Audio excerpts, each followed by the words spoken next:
Alors, je reviens sur un sujet que j'ai abordé parfois, c'est la question du français.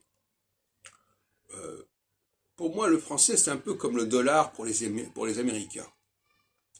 C'est-à-dire que la France a un droit sur cette langue, quelque part.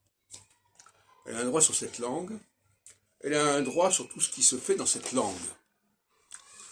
Et quand je dis dans cette langue, je ne veux pas dire forcément la façon dont les Français parlent cette langue, parce qu'il y a plusieurs façons de parler le français, de le prononcer, etc. Mais les mots français sont des mots français, hein, quelle que soit la façon dont on les prononce, qu'on les conjugue, etc., sont des mots français. Et ça, linguistiquement, ça peut être facile à démontrer. Et par contre, à un moment donné,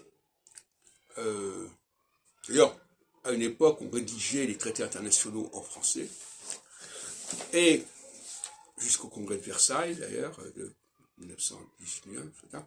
Et donc, pour moi, c'est pas indifférent qu'on écrive en anglais, parce que l'anglais, c'est du français. C'est en grande partie du français.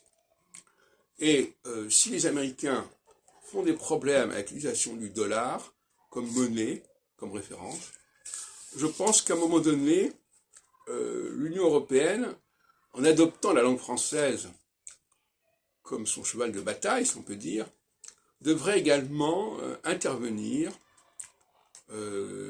dans l'usage de l'anglais, et du français aussi, mais de l'anglais, en disant qu'elle a un droit de regard. En tout cas, si ce n'est pas l'Union européenne, c'est la France. La France a un droit de regard sur la langue française, et pas seulement au sens de la francophonie traditionnelle, dans tel pays on parle le français, mais quand je vois un texte anglais où il y a des centaines de mots français, je dis, je suis désolé, pour moi, ça fait partie du français.